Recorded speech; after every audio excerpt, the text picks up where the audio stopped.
And so again, moving with this idea of moving coolers, and those of you who were on the call last week, you remember the story I shared about the young man who is on staff at the church where I serve now. And he came from this background where, again, he was sort of the man at his old job. He was one of the leaders, had a a high desk job. I think he was in a corner office, if I'm not mistaken. And then he came to our church, and one time he was just standing outside, among us around the staff, and he was like, man, at my old gig I was the man, and I come over here and I'm like moving coolers.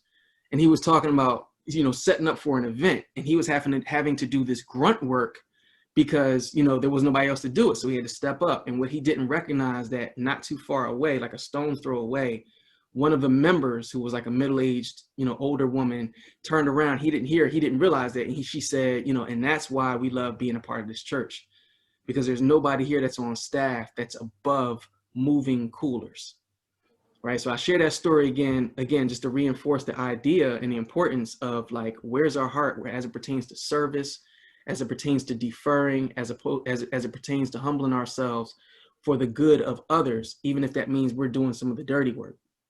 And so one thing that illuminated for me was, I was talking to a friend of mine. There's a brother I know who I was actually trying to invite on this call. Really accomplished young man. He's got an incredible life story, motivational speaker, coach, author, and his background is incredible. He very early on witnessed the violent murder of his father, has dealt with everything from abuse and fatherlessness. He was homeless at one point in time, married his high school sweetheart. They had 5 children together. They were, again, homeless as a family. One day they got a diagnosis that she had a degenerative disease. So I forget if, again, God forgive me for forgetting if it was ALS or MS, one of those kinds of situations where her body is just literally deteriorating. And then, not too long ago, he shot out a post on Facebook, and he showed a picture of them at a physical therapy session. So he has to do everything. All that he's doing for his business is all that he's done for his family. So he has to go out. If he doesn't go out, kill something and drag it home, he's the only breadwinner. So nothing happens to that family. So he's got to literally do everything.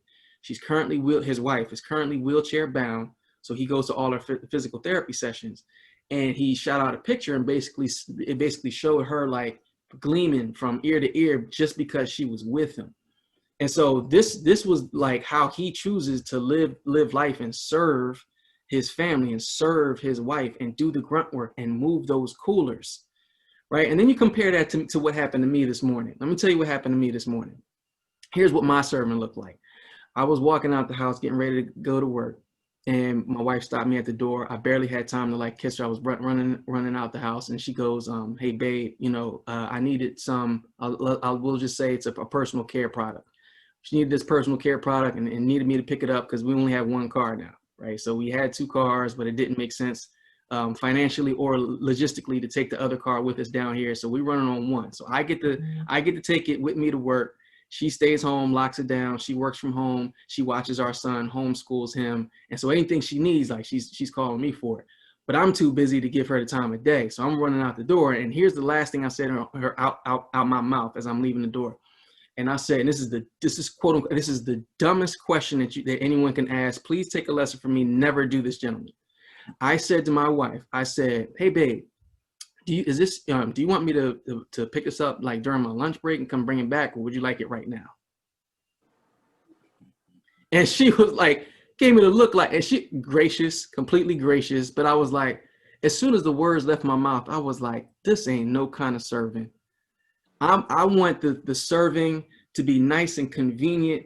I want the pieces to fit. I want it to be, according to my on my route and in my time. And I got these conditions, and exactly as long as she can meet these requirements and these conditions, then I'll serve my wife. Meanwhile, I got my friend over here whose wife has a degenerative disease, and he's got to do everything. There's no excuses. Matter of fact, he called me not too long after that Facebook post, and he was just breaking bread with me. He was just like, "Yo, man, I don't know what it is." He said, "I don't know what it is. It seemed like my wife just gets more and more beautiful every year."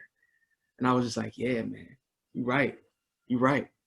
And so here's my point to that whole thing, is to say, there are many facets or ingredients to great leadership, right? There's wielding authority, there's casting vision, right? Making sure that people can get a sense of where you're going.